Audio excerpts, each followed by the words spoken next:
Hi, this is a video about the categories of chords that we play on a guitar, specifically guitar based. Wouldn't have much relevance to other instruments.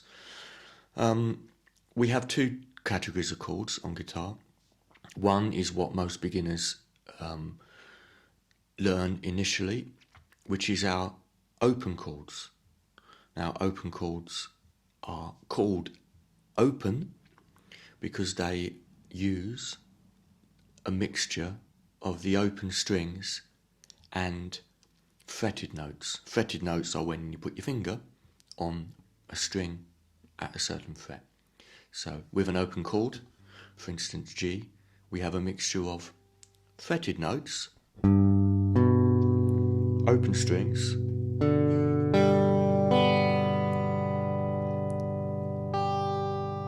and another fretted note on the top string. So we've got three open strings there, three fretted notes. Same for every chord, every open chord, sorry. A mixture of open strings and fretted notes. Normally we're playing at this end of the neck. That's where we get our standard 8 open chords that all the books and all the teachers hopefully start initially with their learners, with beginners at least. But with open chords we can play absolutely limitless number of songs. Especially if we have a capo, stick it on the neck and we can change the actual pitch of all of our chords. But even if we just stick to the straight open chords, we can play a lot of songs. So we've got 8, we've got E, major. Everything is major by default. So E means E major. Then we have E minor, A major, A minor, C major, G major, D major, D minor. I think that's it. That should be 8 if my maths is correct.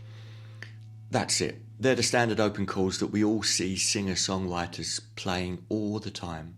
Like I said, they may have a capo somewhere on the neck, but they're still playing the same shapes. You can see the shapes that they're playing. They become very familiar after a while. Now, the next category, which is where we normally go when we get beyond the idea of being a complete beginner, are called movable chords. Now, all a movable chord is a chord that you play on guitar. Remember, this is just guitar based. You play on guitar, but you don't use open strings. So any chord that you play where you're not using open strings is a movable chord. It might only be the top 3 strings of an open D chord, but if you only play those strings, that's a movable chord, because I can put it on any fret and the whole chord changes pitch. I'm not stuck with the open strings. When I do that, the open strings are fixed, aren't they? Open strings are fixed. That's what they are. E, A, D, G, B, E. That's what they are. But when we put our fingers down on a chord shape and we don't use open strings, we can put the shape on any fret, and every fret is a new letter name for the chord. For instance, that's an A major chord. If I move it onto another fret, that's not an A major chord. That happens to be an F major chord. But it's still a major chord. So when we move a movable chord around, it remains whatever it started as, in other words, major or minor. The only thing that changes is the letter, in other words, the specific pitch. Letter notes are specific pitches. So an F is a specific pitch. It's an F chord, but it's a major chord. That's an E flat chord, but it's a major chord. That's a major chord, because it's a major chord shape. So that was an example of moving a bit of a open chord shape around, but not plucking the open strings. What we normally start with when it comes to movable chords, is what I consider to be the two standard go-to movable chords that everyone plays. You can play them as a bar. Most people play them as a bar, which means we put all of our fingers, we put our first finger across all the strings, and then we make a shape above our first finger with the remaining second, third and fourth fingers. So if I bar with my first finger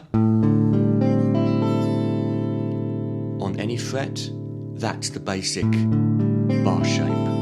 It's not a major chord, but that's where we start. And then I place the shape above the bar, or to the right if you're right-handed. So I'm putting my second, by the way, we're doing the major chord, which is at the top of the screen on your left. I've done the bar. I might have practiced that for days or weeks or months, so that every string rings out. I then look at the shape that I'm trying to get, and it tells me that I've really got no choice but to put my second finger on the G string. I can put my third finger on the D or the A. Likewise, I can put my fourth finger on the D or the A. Those two shapes are totally subjective. That's both the same chord shape. But second finger on the G string is pretty much a given. I don't think there's any other way of playing that chord. So I generally play, actually I use both. But I'll play the whole chord. So I've got the bar and I've got my fingers above the bar. And we've got our 6 notes. That's more notes than we need, but I'm playing 6 because I've got 6 strings. So in the chord we've got note 1, which is the root note. That's highlighted grey on the diagram. The root note on note 1. We've got the 5th, note 5. We've got the root note again, note 1. We've got the 3rd, note 3 from the chord. We've got the 5th, note 5 from the chord. And we've got the root note again on the top string. So we've got note 1, note 5, another note 1, note 3, another note 5, and another note 1 on the top string. We don't need all those notes, but to be honest, it's easier playing them than not playing them, because we can just play the whole chord and we can strum all the strings. Or we can pick just partial notes. That's called the movable major chord, and I call it type, personally I call it type 1, because it's pretty much the go-to chord when people learn movable chords. Notice the root note, the number 1 of the chord, the note 1 of the chord, which gives the chord its name. In this instance, my first finger on the bottom string is on an A. That's an A. E, G, A. That's an A note. So if the root note, that's why it's called the root. If the root note is on an A, and in this shape the root note's on the E strings, on the D string as well, but we can see the notes on the E strings better or easier. If my first finger, where I'm playing the root note, is on the 5th fret of the E string, that's an A. So that chord is an A major chord. Major because that's the shape, and A because that's where I am on the guitar. My root note is on an A. If I put it there, my root note is now on a G. That's a G on the bottom string. So that's a G major chord. If I put it there, my root note is now on an F. So that's an F major chord. Still a major chord. It's always a major chord because that's the major shape. Type 2, the next go-to chord, is very, very easy. If you can play this, I guarantee you can play the next chord. The next chord is called the minor chord. The only difference between the minor chord and the major chord, which you can see hopefully in the diagram on the right, is that we're not playing on the G string. Just lift your second finger. That's it. So if you can play the major chord, you can certainly play the minor chord, as long as you're doing the bar correctly, as long as those notes are coming out correctly. When we play the minor chord, we can start with the major if you want, because we're likely to play the major chord more often, certainly on simple tunes. If you can play the major chord, lift your second finger up when we've got the minor chord. So that is the go-to minor chord shape as a movable chord.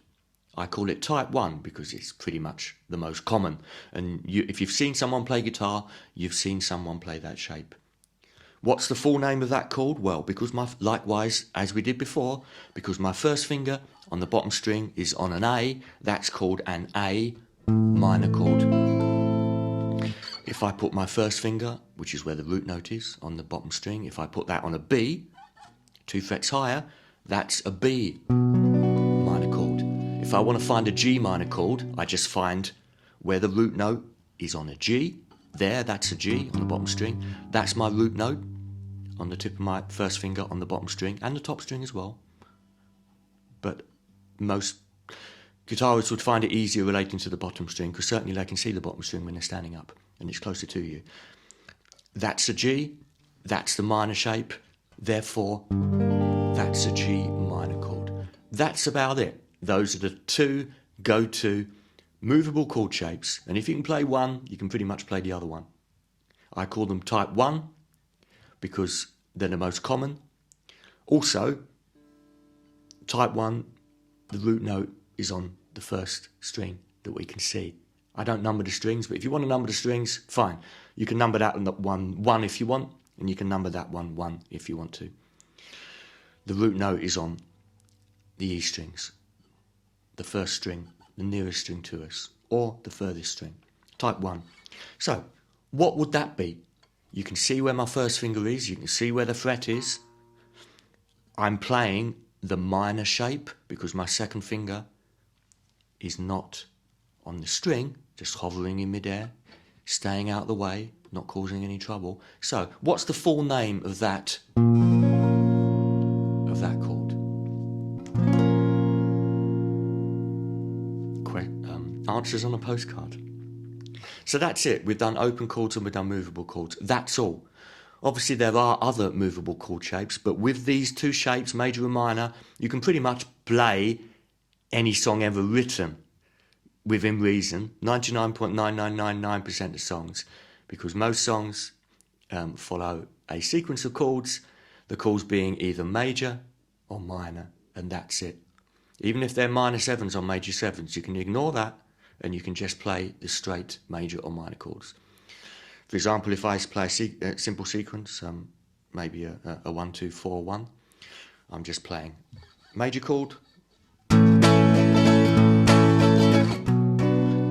2 chord is minor, so I'm putting the minor chord shape on note 2. The 4 chord is major, we can remember that from our chord harmony lesson. I put the major chord on note 4, and then we're back to note 1 again. Note 1 is, chord 1 again. Chord 1 is major, so we put the major chord shape, same shape as before, on note 1. If you're a bass player, if you were a bass player playing as simple as possible, you would just play the root notes to each chord. Root note 1, root note 4, the root note on note 5, and then note 1 again. 1, 4, 5, 1, 4, 5. Whereas on guitar, we can play chords quite easily, much easier than on bass, so we can put the full chord, chord 1, chord 4, or whatever, chord 5, chord 2, chord 3, etc. Those are all the same shapes. I've only just played the major shape or the minor shape. That's it. I think I'll put the kettle on. Goodbye.